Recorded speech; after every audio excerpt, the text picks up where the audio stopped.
Shemel Shah. Yahweh Shemel Shah. Barakatah Yahweh Shah. Barakatah Yahweh. Barakatah Yahweh. Barakatah Yahweh Shah. Psalm 50. The mighty God, even the Lord, hath spoken, and called the earth from the rising of the sun unto the going down thereof. Out of Zion, the perfection of beauty, God hath shined.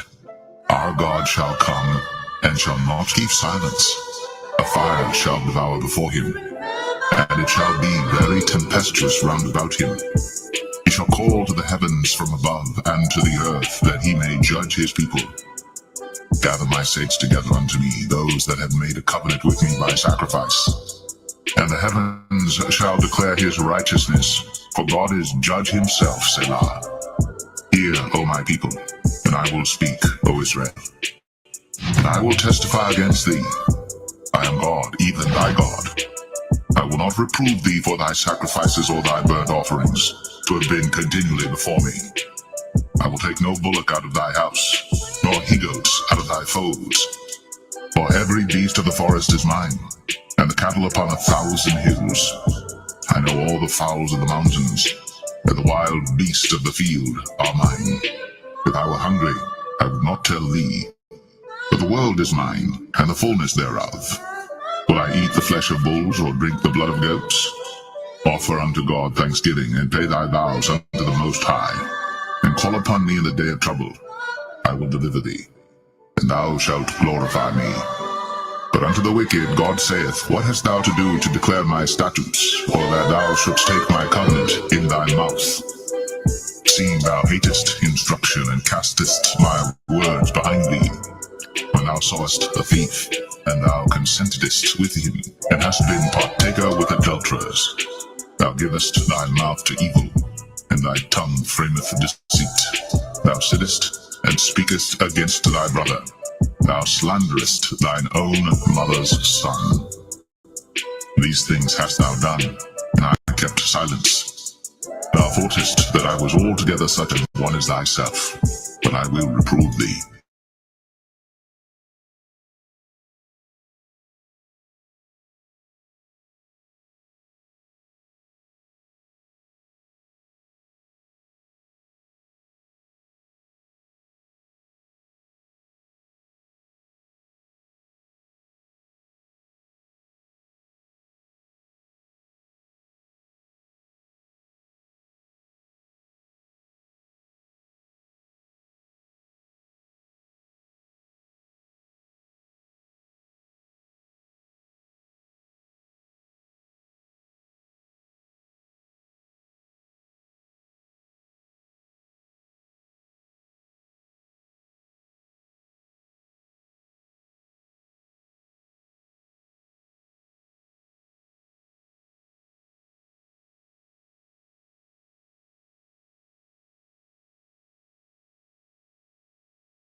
Shalom. Salaki, the laptop just cut off. you know, the laptop just went completely off. But let me know if y'all can hear me, if y'all can see me.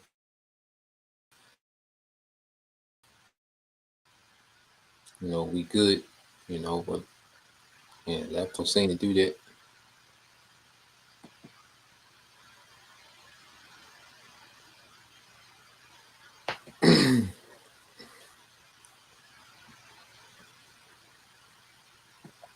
Yeah, y'all just let me know if we good. Okay, come the water. All right, let's get it. I can say Salaki for that. I ain't never seen him do that before. But first and foremost, I'm gonna give all praise, honor, and glory to Yahweh by Hashem, Yahweh Shah, by Hashem Kakadash. Double honors unto the apostles and the elders of GMS who rule well, teach well, being great examples to our younger brothers, and peace and blessing and salutation. Hopefully, out there pushing his word in truth and in sincerity across the four winds in the name of Yahweh Bashem Al Shah, pushing to get up out of here. Shalom to the hopefully the believers, the listeners whom have came back to the obedience of the scriptures through faith in Yahweh Bashem Al Shah. And what I want to get into, okay, just understanding the conflict, that we see happening, over there in the Middle East. I was kind of waiting on this channel to open back up. It's been on strike, so I wanted to get into some information because as we see, these conflicts, and as we can see now, is a lot of propaganda, as you see all the different reactions, they got it, they're talking about it 24/7 in the media, and they're blowing this whole thing out of proportion. And dealing with this whole Hamas, situation, so-called sneak attack, surprise attack that they did on those Israelis, and just the way that they're blowing it out of proportion, this, all right, has the makings of propaganda. Now, for my own personal, knowledge, I did start doing a little research yesterday dealing with this whole conflict with Palestine, all right, and those Israelis over there, so because one thing about it is we understand these things more, we can see the BS, when Esau comes, with his propaganda. And as I was, I found two pretty good videos. I want to play both of them. And as we, as we see these things, it's gonna be like, God damn, this nigga is a hypocrite, man. Okay, this nigga is the goddamn devil, man. So I want to get into it and play, these two videos. But first, before I get into these two videos, I want to bring out this precept, okay? Because this man Esau Edom is a madman, and he has the masses so enchanted with his deception, that they still take this man lightly. That he's able to, massacre, murder, rape, rob, steal, okay? And that's pretty much not a big uproar, okay? But then when something small happens, he can blow it out of proportion and make that the talk of the earth. Like this man has really mastered, his witchcraft, man. Now, I want to start here. This is the book of Psalms 144 and 5. It says, Bow thy heavens, O Lord, and come down, touch the mountains, and they shall smoke. All right, and this is a prayer asking the Lord, a request asking the Lord aid to come from the spiritual realm and touch the mountains. Speaking of these governments, man. Okay, melt these governments, man. Okay, and what's the chief government is Esau Edom. It said, cast forth lightnings and scatter them, shoot out thine arrows and destroy them. Send thy hand, all right, and that's from the chariots. Okay, they're lightning, those arrows, they fire from the chariot. Okay, it says, send thy hand from above, which is Yahweh Shah, and how he's coming in the chariots, man. Rid me and deliver me out of great waters, from the hand of strange children, man. All right, this is Esau Edom, the descendants of Esau. Okay, the spiritual, all right, counterpart. The physical counterpart of Satan in the earth, the children of the wicked, man.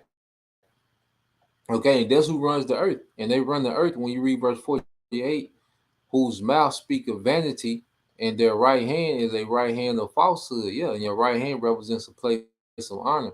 Okay, so the places of honor, you go into his, his medical, okay, his government, okay, the laws, everything is based in falsehood.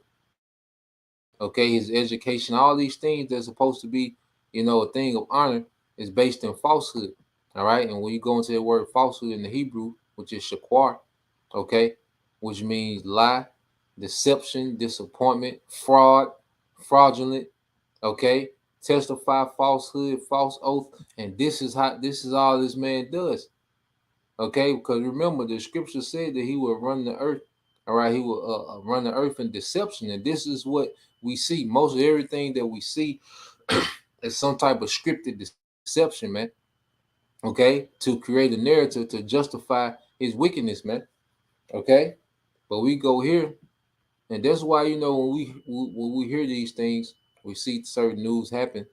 We kind of wait and let information come out, and then we report on it. And we keep reporting as things unfold. Okay, but as I say, it's good to study these things and get into the history of these things, and then we really can see the BS. So I thought it was real informative for me. And in the spirit, I believe it'll be informative for y'all as well. Let's get this real quick. This is 2 Corinthians 2:11. At least Satan should get an advantage of us, for we are not ignorant of his devices. Okay, so we're not ignorant of how this man gets down. And one thing about it, understanding this man's history, not being ignorant to his history, how he gets down, he doesn't have the advantage of us, man. So when we see things, all right, we know, okay, this is BS, man. He's blowing this out of proportion. Well, what about what he was doing? So understanding the history on a particular thing gives us, a viewpoint that we have the advantage, that we're not enchanted by all these psyops, okay, and propaganda. Okay, so let's go to the video. All right, now this is going to go into the history. It's going to go back about 100 years. It's going to go into the origins. It's going to go, because we hear, brothers speak about the Balfour Declaration and all these different things. Well, it's going to go into all these things, man. It's about 14 minutes, but it sums up everything. And, like I say, it's informative, so we can really see the picture of what's going on over there in that region, okay, and how it's playing out today. All right. So, let's get straight to it.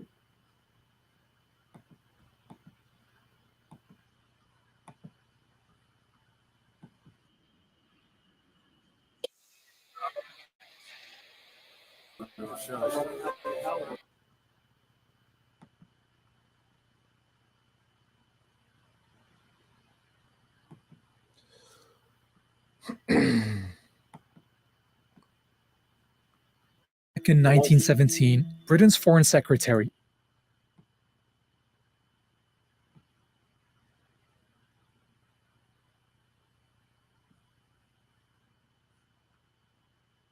November 2nd, 1917, Britain's Foreign Secretary, Arthur Balfour. So, as we hear about the Balfour Declaration, okay, it was written by Britain's, Secretary of Government, Arthur Balfour. Okay, and he's gonna go into the history. So this is the man that Balfour Declaration is named after. All right, which was in 1948, and this is why brothers call, small hats. All right, 1948ers. All right, due to a letter written from this guy Arthur Balfour, okay, to the House of Rothschild. All right, to establish, all right, a Jewish state. Okay.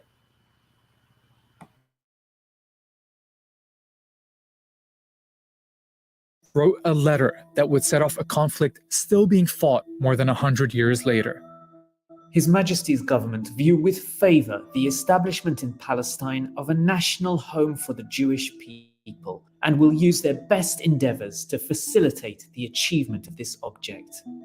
When Balfour wrote of his government's intent to create a Jewish homeland in Palestine, 90% of the people living there were not Jewish. Just 31 years later, most of them were gone. כמה אתה חושב אנשים הרגת ככה? לא ספרתי. אני לא יכול לדעת בחיי. היה לי מקלע עם 250 כדורים. This is the story of the British promise that led to the destruction of Palestine and the creation of the State of Israel.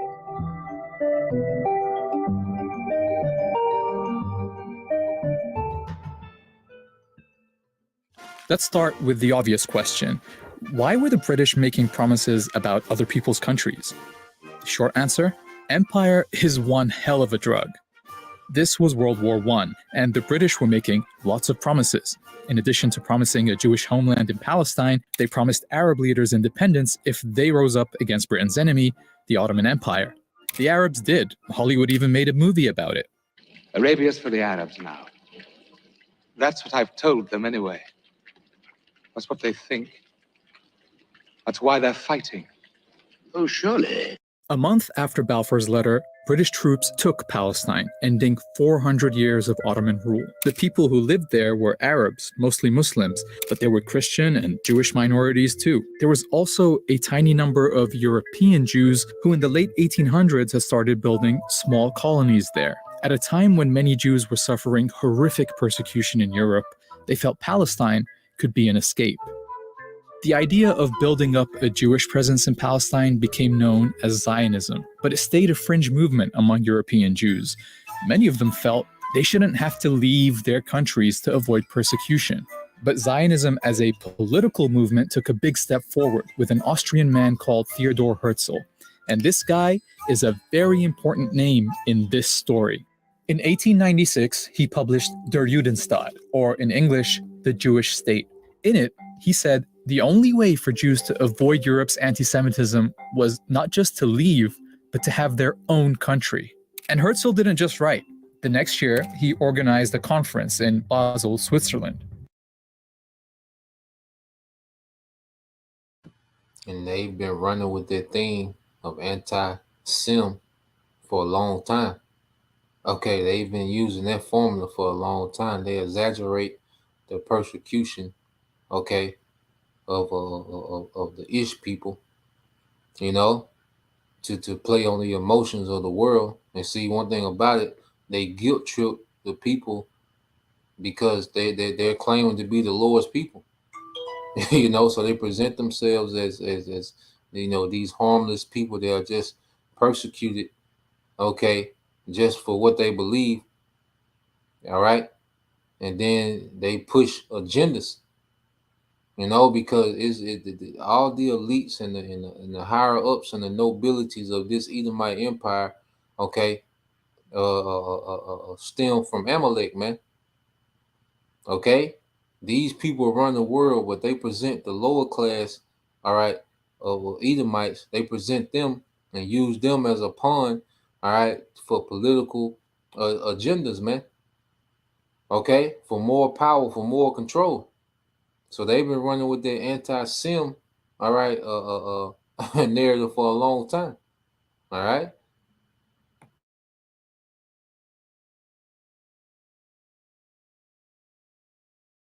The First Zionist Congress. The attendees agreed on a program which sought, among other things, to establish a Jewish homeland in Palestine and promote Jewish settlement in Palestine. From here on out, the Zionist movement became very active, setting up funds to promote Jewish immigration to Palestine, companies to buy land there, and recruiting representatives to advocate for their cause with different governments.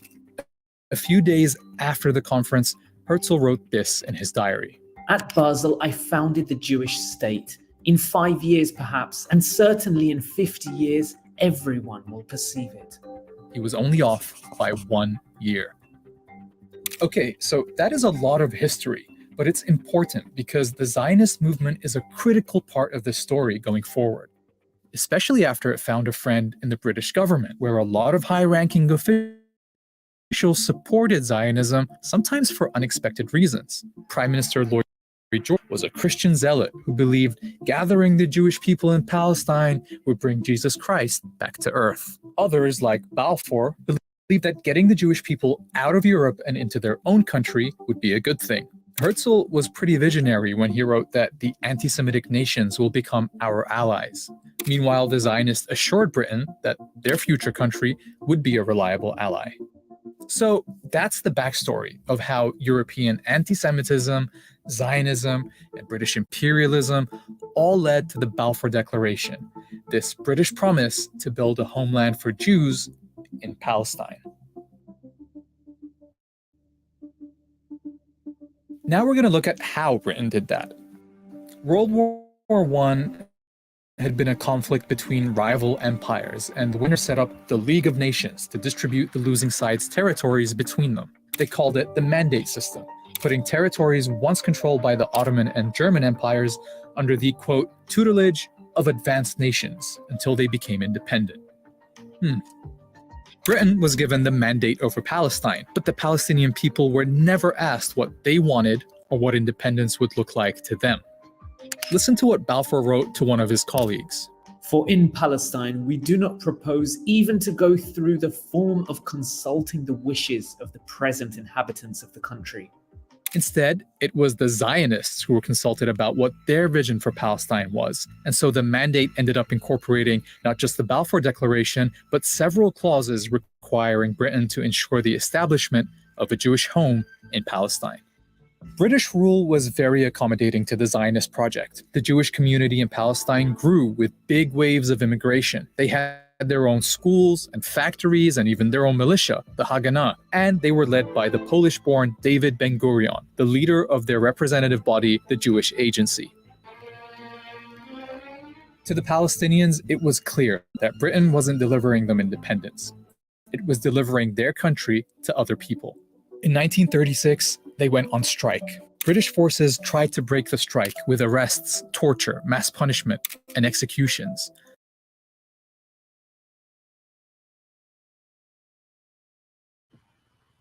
All right, you hear that? So after World War One, all right, which your brother, if your brother can post that Book of Job 9-24. Okay, these devils. All right, when you look at the planet Earth, all right, when you go into, something you can study on your own, look into European colonization. Okay, and you can see the Earth is pretty much broken up, all right, into different European colonies. All right, because Africa is divided between French, okay, the British, okay, even Spain, all right, America, okay. You look into the Americas, you have America, you have Portugal, okay, the Spanish, okay, even French as well, okay. You look at India, China, they was under, okay, Britain. So these devils have the earth in their possession, and they pretty much, do what they want. This is what it boils down to. This lets you know who is the wicked, because the earth is given into this man's hand. And he said that they started to move out those Palestinians with arrests, torture, mass punishment, and executions. Okay? This was in the early 1900s. All right? This is how this man maneuvers. This is how this man moves. This is how he establishes, okay, his rulership in the earth, man. Arrest, torture, mass punishment, and executions, man. Okay? But this is proof that the earth, all right, is given into the hand of the wicked. Let's see real quick.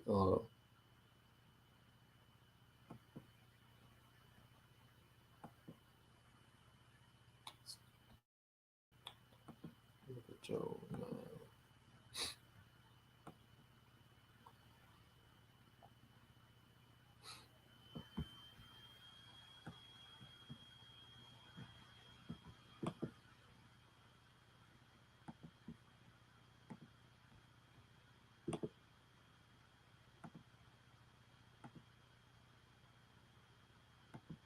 All right, this is the book of Job, chapter 9, verse 24. Said the earth is given into the hand of the wicked. He covered the faces of the judges thereof. If not, where and who is he? And who on earth has this power to do this, man? Okay, to just take lands by force. Okay, and not only does he take them by force, he justifies it. He still gets to play the victim, man. Okay, and it's gonna go into more. All right, but this just shows that this is the wicked. You know that the earth, all right, has been given to, man. Esau, Edom. You see, it's all good, brother. You know, he's still here in the spirit, bro. You know, we know we'll make it work. I just learned something new. All right. Yeah. So let's keep it playing, and I'll put the link to these videos in the comment board as well. Leaders were exiled, weapons confiscated, and houses blown up. Palestinian fighters attacked British and Jewish targets, while British and Haganah forces would carry out joint raids on Palestinian villages. Something had to change. The British government sent a commission called the Peel Commission to figure it out, but their proposed solution was typical. Just draw another British line on the map, divide the country, give this part to the Jews and this part to the Palestinians, and make that part of Transjordan next door. Oh, and because the Palestinians were a majority in the country, 250,000 of them would have to be removed by force to make the Jewish state viable. Remember, these were the proposals that were meant to calm things down. Spoiler, they didn't. Instead, the revolt continued until 1939, by which time about 10% of Palestine's adult male population had either been killed, injured, arrested, or exiled. The British government really needed a solution. So, here comes another report. The commission is studying the 20-year-old Jewish settlements in British-mandated Palestine. The 1939 White Paper created a conflict between the British and the Zionists for the first time, because it rejected partition and said the solution was for Palestine to gain independence within 10 years, with everyone living there sharing it together. Crucially, it also imposed severe limits on Jewish land purchases and immigration. To the Zionists, this felt like a betrayal. In response, some set off bombs across the country, killing dozens of Palestinians. But soon, everyone was distracted by something much bigger. More than 60 million people were killed in World War II, including 6 million Jews murdered in Nazi death camps. Jewish survivors fled Europe, with a large number of them trying to find safety in Palestine despite the British limit on Jewish immigration. This set off a more direct confrontation between the Zionists and... So how convenient. Now, you know, this whole, you know, that the cost, the H cost should make more sense. How convenient, okay, during this Second World War, that the main story was the persecution, okay, of the Ish people.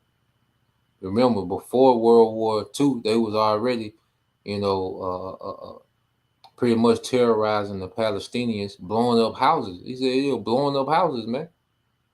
You know, you at the house and you know, you know, houses blow up. Okay, they was doing this before World War II. So how convenient was it for them to push the propaganda? Okay, of they had the boogeyman with your guy, you know, the small mustache guy.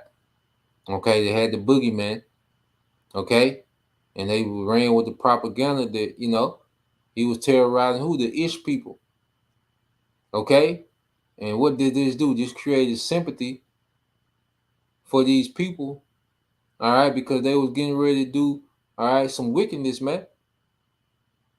Okay, and the hell with the Palestinians. Okay, they you know, they just casualties of a war. All right? But we just going to the facts, man. Okay, and understanding these conflicts that we see, you know, playing out today, you know, but these things should make more sense now. Now we see why it was such a big thing for them to push, you know, the so-called persecution of the Ish people during World War II, okay, to establish this Jewish state, okay. So let's let it play.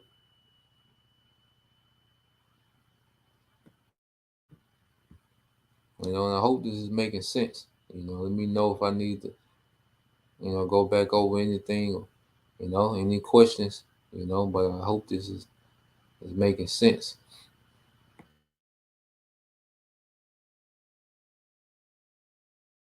The British, with Palestinians often targeted as well. The Zionists knew two things. Militarily, they were stronger than the Palestinians, and Britain was exhausted by World War II, so it wouldn't have the stomach to keep fighting in Palestine. They were right. In 1947, after 30 years of occupation, Britain announced it was quitting Palestine and asked the newly formed United Nations to clean up its mess. Alright, 1947 and 1948 are the most pivotal years in this story, so let's take a look at how things are lining up. During British rule, Jews had gone from 10% to 30% of the population, and owned about 6% of the land. Under Ben-Gurion's leadership, the Jewish Agency was pretty much functioning as a government for the Jewish community. And the Zionist militias had tens of thousands of soldiers, modern weapons, and officers who'd already fought in World War II. On the other side, the Palestinians hadn't been allowed to develop their own administration or military. But as they waited for the UN solution, they were still the majority all over the country. In November 1947, the UN, then only made up of a fraction of the world's countries, voted to partition Palestine. This plan marked off 55% of the country for a Jewish state, but the UN never explained how it could be a Jewish state when half the people in its territory were Palestinian. To nobody's surprise, Palestinians, and in fact all Arabs, rejected the UN's plan. Ben-Gurion and the Zionist leadership accepted, but they saw an opportunity. With the British on the way out, the Zionists knew they would have the strongest military in Palestine. Their forces were instructed to seize more territory than they'd been awarded by the UN, and to do what was necessary to reduce the number of Palestinians in it. In cities like Haifa, the militia set off car bombs in Palestinian neighborhoods. They attacked villages and forced residents out. Haganah troops have driven the Arabs out of the beleaguered city, taking many prisoners. After inspecting parts of western Jerusalem that had been emptied of Palestinians, Ben-Gurion said, "In many Arab neighborhoods in the West, you do not see even one Arab. If we persist, it is quite possible that in the next 6 or 8 months, there will be considerable changes in the country, and to our advantage." One of the events that helped speed up these changes took place on April 9th, 1948, when the village of Deir Yassin was attacked. A British government report to the United Nations describes the scene. 250 people were killed in circumstances of great savagery. Women and children were stripped, lined up, photographed, and then slaughtered by automatic firing. The story of what happened at Deir Yassin set off panic all over the country. As news spread, people fled, fearing they would be next. Historians have recorded dozens of similar massacres during this period.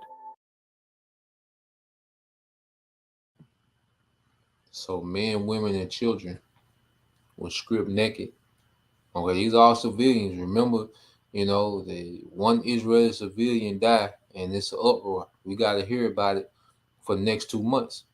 They got to go into his life story, the bar mitzvah pictures, and, they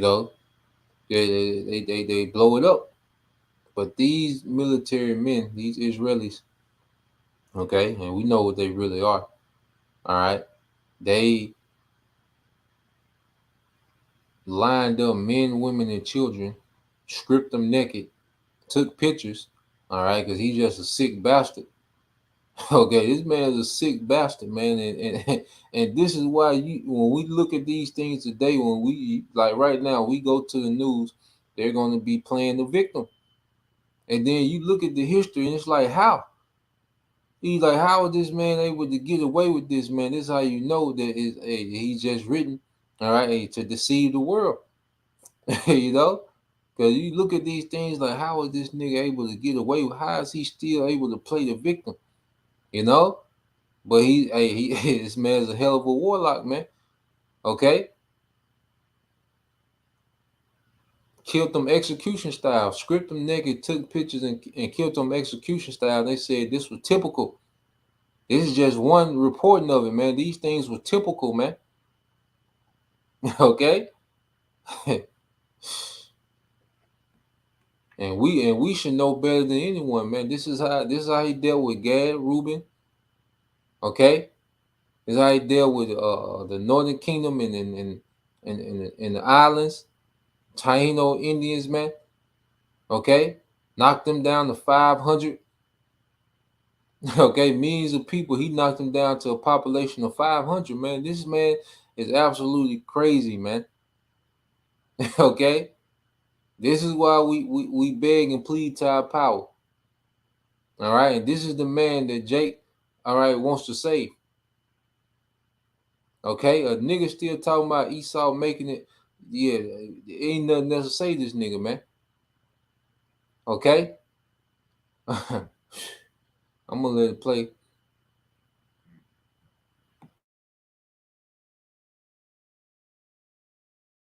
Each time, they would result in entire communities fleeing. תמיד הייתה הוראה, והייתה הוראה של בן גוריון, לגרש את האנשים משם. כבשנו את המקום, טרקטורים חרשו את המקום. חרשו. לא נשאר זכר של כבר. למה? לא רצו שתהיה, לא חזרה ולא זכר של המקום. By the time Britain ended its mandate on May 15th, 1948, 250,000 Palestinians had fled. The night before, David Ben-Gurion announced the founding of the State of Israel, with himself as its first prime minister. He was standing under a giant portrait of Herzl, 51 years after Herzl had predicted this very moment. The Zionist militias came together as the newly formed Israel Defense Forces, but the fighting wasn't over. With the British out of the way, soldiers from several Arab countries entered Palestine, but the Israeli army was better equipped, better organized, and unlike the Arab armies, had a unified command and backing from several European countries.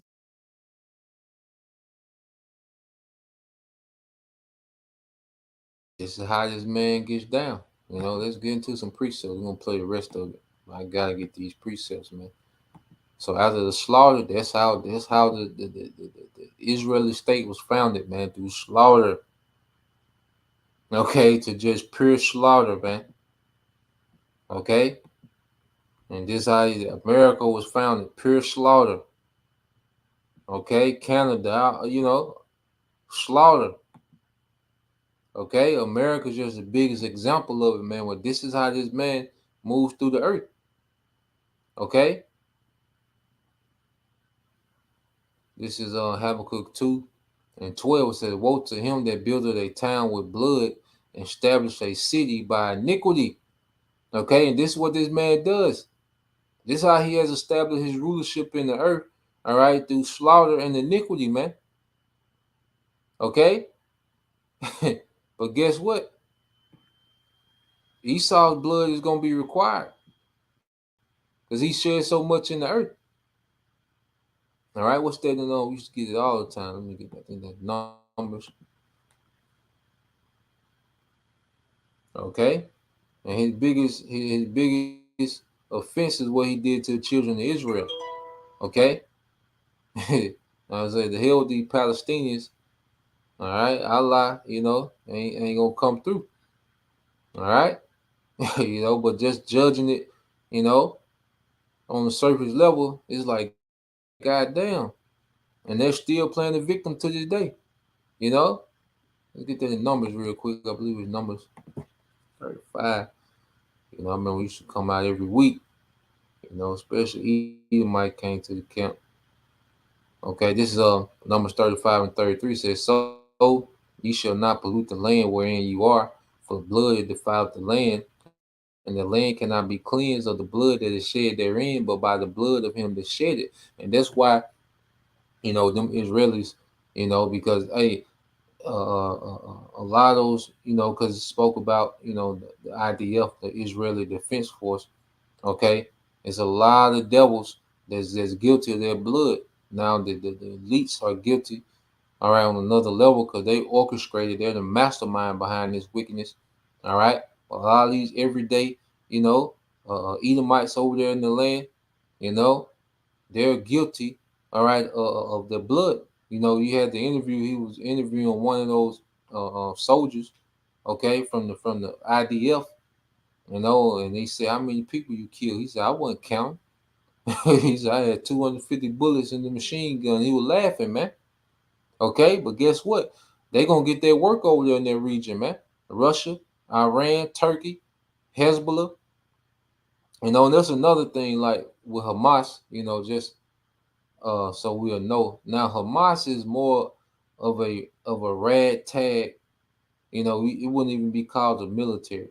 You know, it's more like a little, you know, a little moxie crew, okay, a little ragtag, you know, militant group, and it's controlled, all right, by those small hats. Okay, now you might have some sincere, you know, a lot of men, you know, be sincere against their, you know, they think they're part of the resistance, you know, but the higher ups be fully, you know, sold out to the governments, okay, of the small hats, okay, and you know, you can tell, you know, they're told to do things and carry out, you know, certain attacks for the sake of propaganda. Okay, Hamas is not affiliated with Iran like that. Okay, they're not affiliated with Hezbollah like that. Okay, they might have the same viewpoints when it comes to those small hats, but Hamas really not affiliated like that.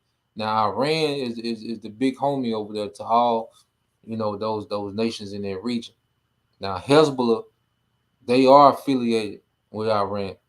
Okay, and they scrap to the teeth. Okay, and that's why you don't see them play with Hezbollah like they play with Hamas and all these other little rinky dinks. Okay, now they're trying to deem it with this whole situation. They're trying to make it seem as if Iran, okay, funded, you know, Hamas.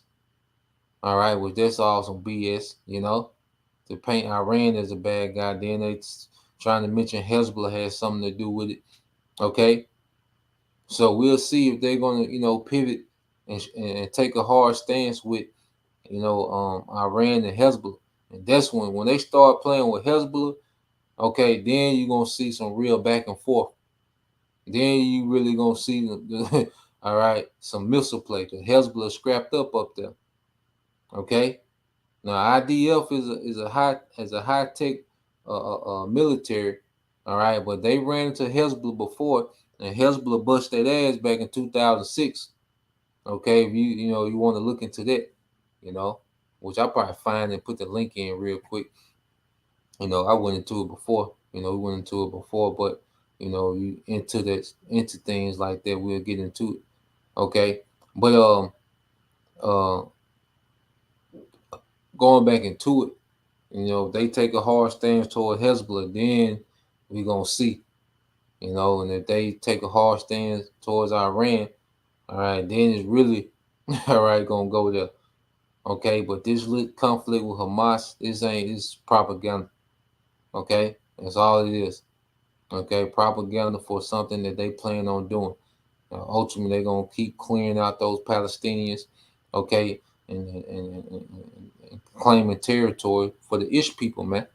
Okay, it says, and the land cannot be cleansed of the blood that is shed therein, but by the blood of him that shed. And see, the Lord, okay, is going to require the blood of you devils, man.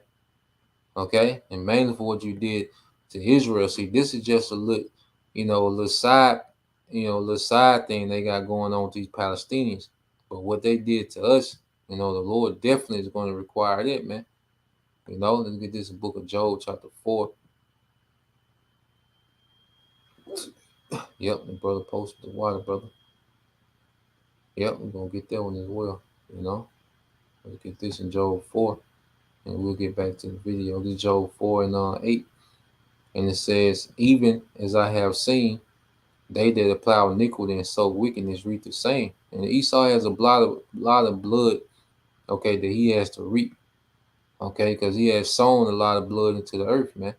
Let's get that in Ezekiel real quick.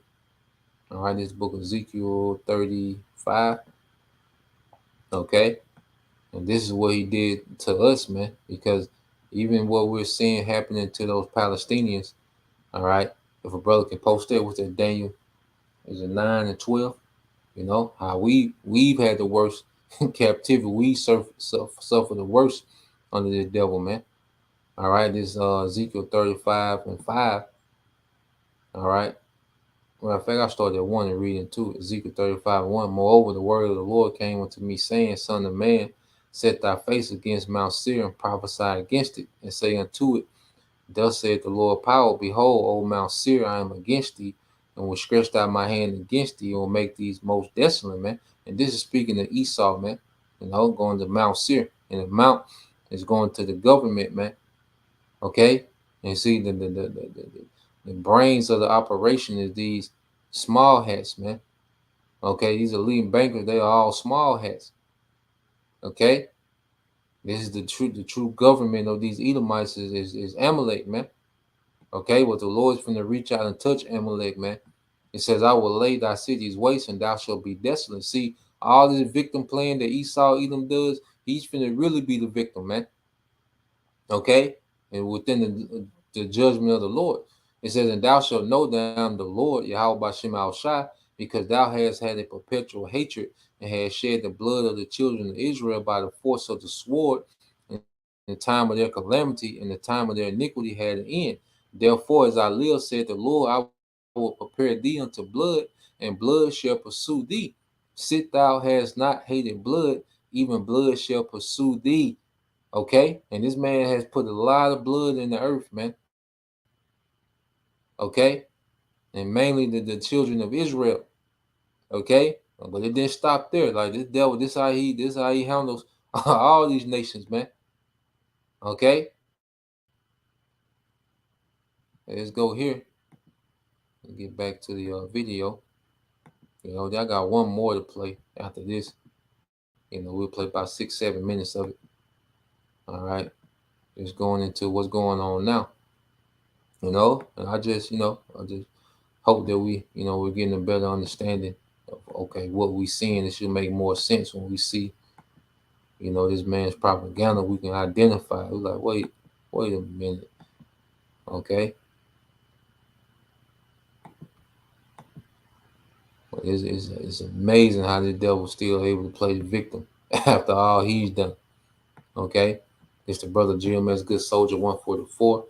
Isaiah 33:1. It says, woe to thee that spoilest, and thou wast not spoiled, and dealeth treacherously, and they dealt not treacherously with thee.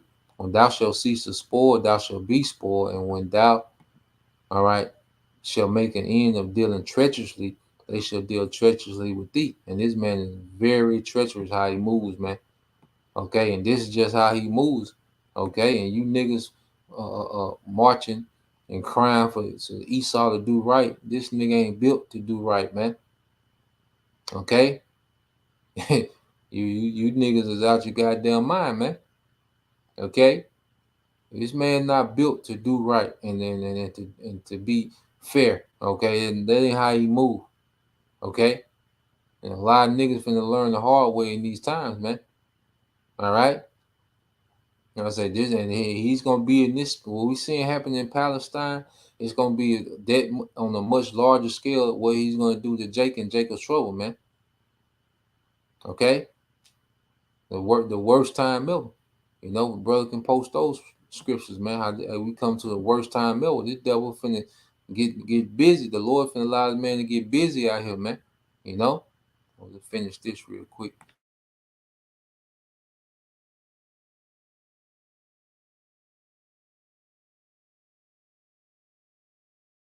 Israeli forces pushed into places that the UN had assigned to the Palestinian state, like the towns of Lidda and Ramle. 50,000 people were forced to flee from there, many on foot, in what became known as the Lidda Death March. After being emptied, the towns were given Hebrew names, Lod and Ramla. Like in many other emptied towns, the buildings and homes were taken over by the new Israeli state and given to Jews. By the time the UN secured an armistice, 3/4 of the Palestinian people had become refugees. In Arabic, they call this the Nakba, literally the catastrophe.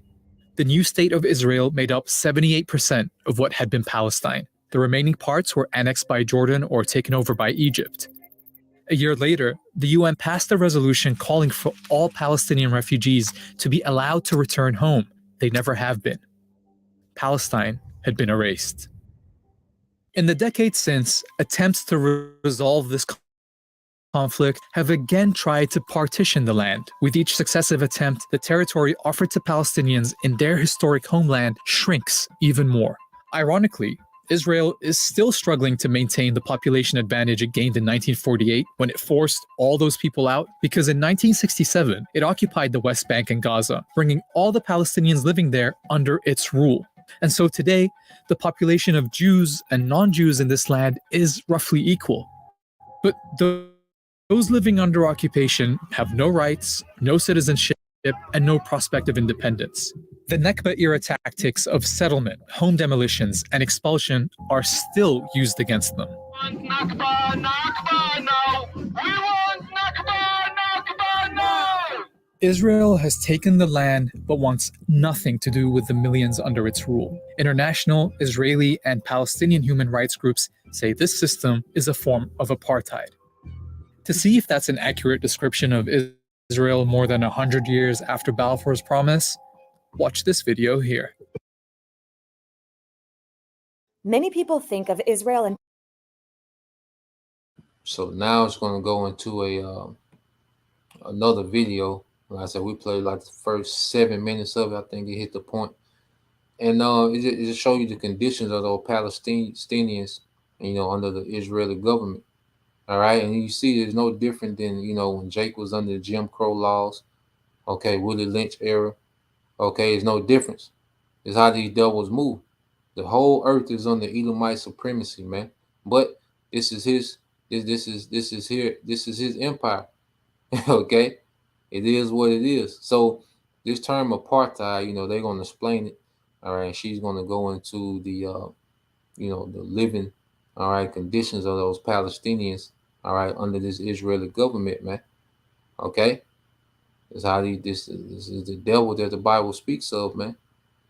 Okay.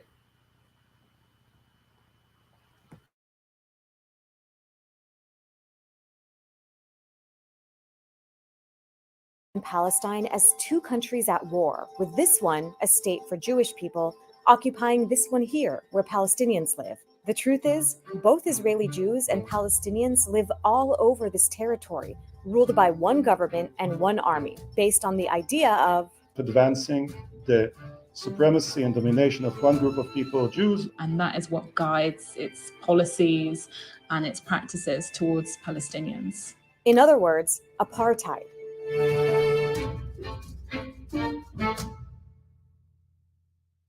Apartheid is a loaded word tied to the racist South African regime of white minority rule. But although the word comes from there, apartheid isn't just a description of what happened in South Africa. It's actually a crime against humanity under international law. In 2021, Human Rights Watch accused Israel of carrying out apartheid. It based this accusation on the 1973 Apartheid Convention and the 1998 Rome Statute, which say that 3 elements have to occur for the crime of apartheid to apply. They are an intent by one group to dominate the other, systematic oppression by one racial group over another, and one or more inhumane acts, like denying people the right to leave and to return to their country, expropriation of landed property, and the creation of separate reserves and ghettos. So let's see if any of these apply to Israel's rule over Palestinians. About half of the people that live here under Israel's rule are Palestinian, and the other half are Jews, like myself. For those 7 million Israeli Jews, almost the entire land is one space. Whether they're here, or here, they have the same rights, privileges, and legal status. They can move freely, vote in the same elections, and live under the same laws. The boundaries are invisible to them. But for the 7 million Palestinians, the boundaries are very visible. Whereas this is essentially one space for Israelis, Palestinians have been divided into 4 areas. Each area gets a different colored ID card issued by Israel, and your life and rights are determined by that ID card. In Gaza, Palestinians have no freedom of movement and are under a complete Israeli blockade. Israel no longer has soldiers inside Gaza, but it controls every aspect of life from the outside. People in Gaza have no civil or political rights. They've got no say in the Israeli government that controls them. Palestinians in the West Bank also have very limited freedom of movement, with their population divided into 165 disconnected cantons. cut off by Israeli military checkpoints, walls, settlements, and other infrastructure. They also have no civil or political rights in Israel. In East Jerusalem, Palestinians generally have more freedom to move, but Israel can take away their right to live in the city. They can't vote in Israeli elections, and Israel also bars them from taking part in Palestinian politics. Palestinians who are citizens of Israel can travel relatively freely, but they face restrictions on where they can live. They can vote in Israeli elections, but face legalized discrimination. Yara Hawari is a Palestinian with Israeli citizenship. This ID system, it penetrates, all areas of life, where you live, where you study, what you work, etc. Even the more intimate areas of life, such as who you marry. That's because for the most part, a Palestinian can't pass on their ID status to their spouse. And this has huge implications on where they can live. Many indeed actually end up leaving and choosing to live abroad because it is that difficult. On rare occasions, Palestinians are able to change their ID, but only in one direction. So for instance, if a Palestinian from East Jerusalem moves somewhere else inside the West Bank, they could lose their residency in East Jerusalem. And Israel, since it's considered that a downgrade, then that's a direction that would be feasible. And further down the line, again, from Israel's perspective, if West Bankers move to the Gaza Strip, then that's a direction that Israel will accept, but not in the opposite direction. So while Palestinians are granted different rights based on their IDs, nowhere do those rights match those of Israeli Jews. Looks like we can check off at least one of the elements required for apartheid to apply. When Israel was founded in 1948, 700,000 Palestinians had fled or been forced out. The result was that the new state had a Jewish majority. To maintain that majority, Israel has never allowed the refugees to return. The Palestinians who remained were given Israeli citizenship, although they were kept under strict military rule for 19 years. But in 1967, when Israel occupied more lands, including Gaza, the West Bank, and East Jerusalem, it faced a problem. It wanted the land, but didn't want the Palestinians on that land. So it's refused to extend citizenship to the rest of the Palestinians under its control, while keeping them under military rule ever since. To further control the ratio of Palestinians to Israeli Jews, Israel still bans Palestinian refugees and their descendants from moving into any of the territories it controls, while encouraging any Jewish person anywhere in the world to immigrate to Israel, even if they've never set foot there before. In Jerusalem, the Israeli authorities actually have a population target: 60% Jews to 40% Palestinians. Palestinians in Jerusalem are only granted a permanent residency permit, even if they've been living in the city since before Israel was founded. About 350,000 Palestinians are in that status, and which is Orwellian, the way it's defined, because the only thing permanent in permanent residency is that it can actually always be taken away. These permits can be revoked if a Palestinian moves out of the city, but Jewish Israelis living in Jerusalem never lose residency, even if they move to the other side of the world. This discrimination has been enshrined in Israeli law. The 2018 nation-state law says that Israel is the nation-state of the Jewish people, and that the right to national self-determination in the state of Israel is unique to the Jewish people. That means that even Palestinians with Israeli citizenship aren't considered equal to Jews with Israeli citizenship.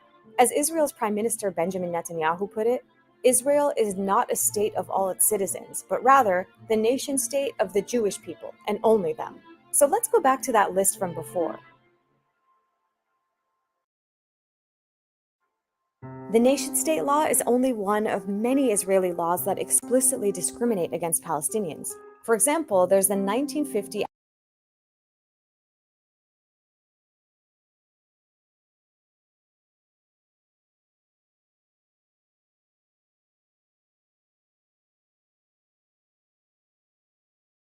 Yeah, and I leave it there, pretty much the point. You just see the difference. And pretty much, like I said, there's no difference than, the Willie Lynch, all right? Damn, it slipped my mind. The Willie Lynch and the Jim Crow era. All right, so those Palestinians are not fighting, all right, to be equal to Esau, like he tricked Jake, all right, into integration, with characters like Martin Luther King, all right, all these different civil rights, psyops, and because all them things were scripted, okay, to integrate Jake, and to make Jake think that they was, being upgraded by being integrated with them devils, man. Okay, but this is the devil, man. And I say it's you see things like that, and it's like, how can this nigga play the victim? Okay, this nigga got he has his foot on their neck over there, all right, on those Palestinians, but he's still able somehow to play the victim, man. Okay, and simple niggas. I think we seen Amari start Amari. I think Mayweather said something too dealing with the small hats, man. Simple niggas, man. Okay, let's see if we can find it.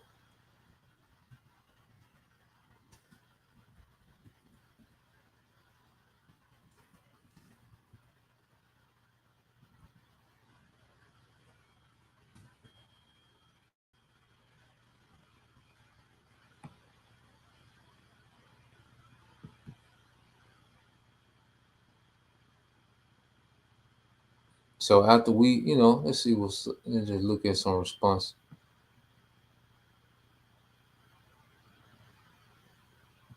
So let's play this one.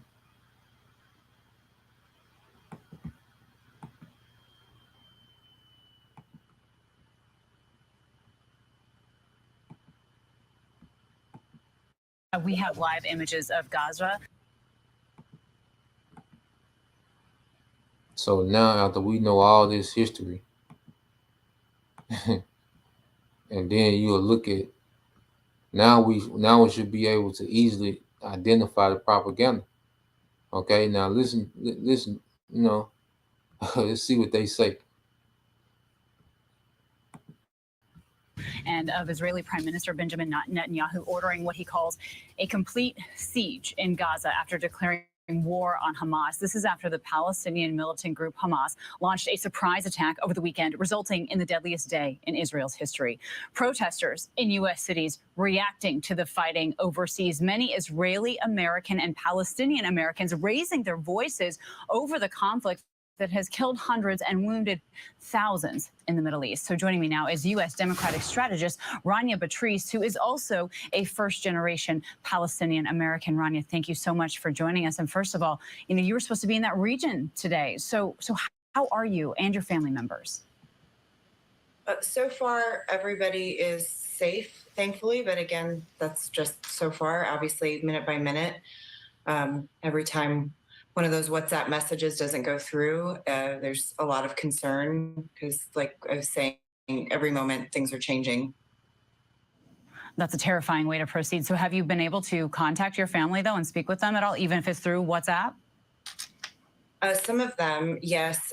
Colleagues, some of my friends and colleagues over there, it's been a little bit harder to reach. And obviously, with Israel shutting power off in Gaza, it makes it even more difficult. So it's been very spotty, to say the least.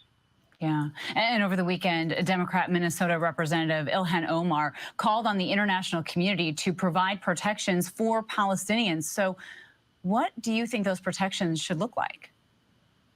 Well, first and foremost, the fact that a government can shut off electricity, stop water from being delivered, stop supplies and food from being delivered, basically with the touch of a button, just is a direct reflection of the occupation, oppression, and apartheid that's been taking place for decades in the country. So I think that's what she's referring to, at least in part. And so you have, I guess she's pro-Palestinian, and you just look at the comment board, because the Americans, America's so goddamn lost. All right. So this is what they're saying about the Palestinians. It says they don't care about civilians in light of what just happened. That is an amazing, ironic thing to say. It says unbelievable. The audacity of this woman is unbelievable. It says when such horrific actions are done, even if you are right, you are very wrong. There is absolutely no justification for this, you can't save face. Okay. And most of these people are under oppression.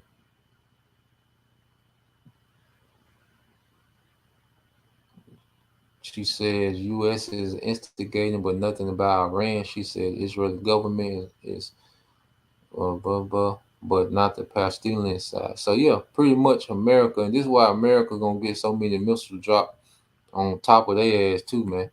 Okay, well let's get a few precepts, and we'll get out of here, man.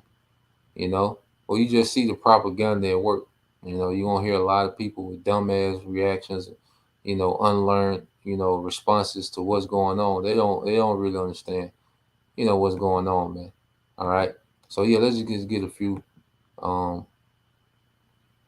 precepts. Okay. Let's go here. All right.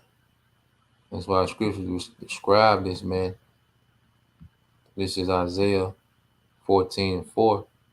All right, and this is the militaries of the West that has, the Israeli Defense Force, so high tech and advanced, man. All right, and mainly here in America. Okay, this is Isaiah 14:4. It says, "Thou shalt take up this proverb against the king of Babylon and say, How hath the oppressor ceased? The golden city ceased. The Lord has broken the staff of the wicked and the scepter of the rulers." Okay, his rulership is about to be broken up of Esau, Edom. Okay, and America is going to be completely destroyed.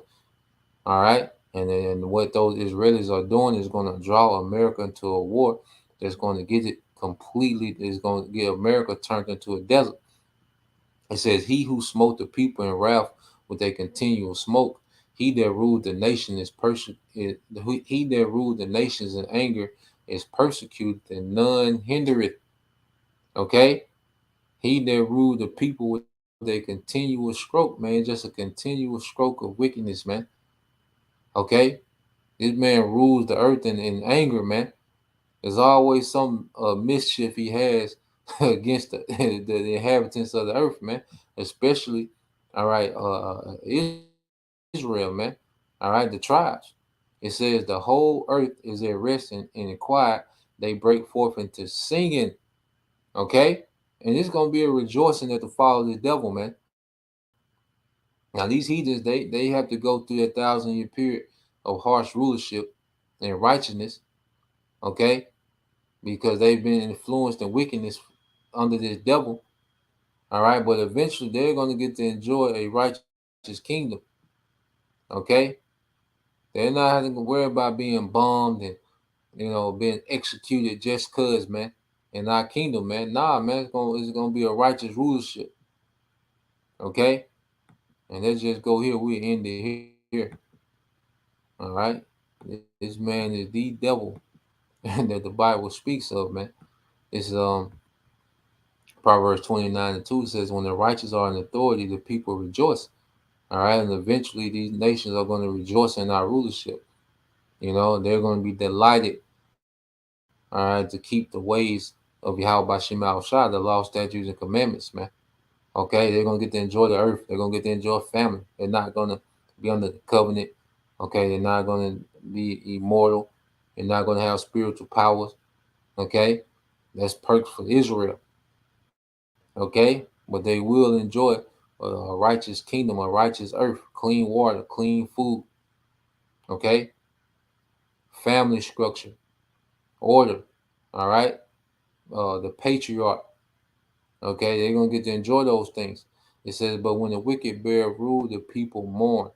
All right, and this man has the earth in mourning under this wicked rulership, man. Okay, so that was the point. I just wanted to bring that out. So hey, we can be informed on all this, because Esau just pushes so much confusion and deception, propaganda. All right, so if you're not in the know, you're not gonna know what's he have you turning all type of ways, man. Okay, but this is where we at, man. So Lord will, you brothers and you sisters edify once again, and give all praise and glory unto Yahweh, Ba'ashem Yahushua, Ba'ashem Kakadash, and double honors unto the apostles and the elders of GMS who rule well, teach well, being great example to his younger brothers, and peace and blessings, salutations to the hopeful elect. Shalom.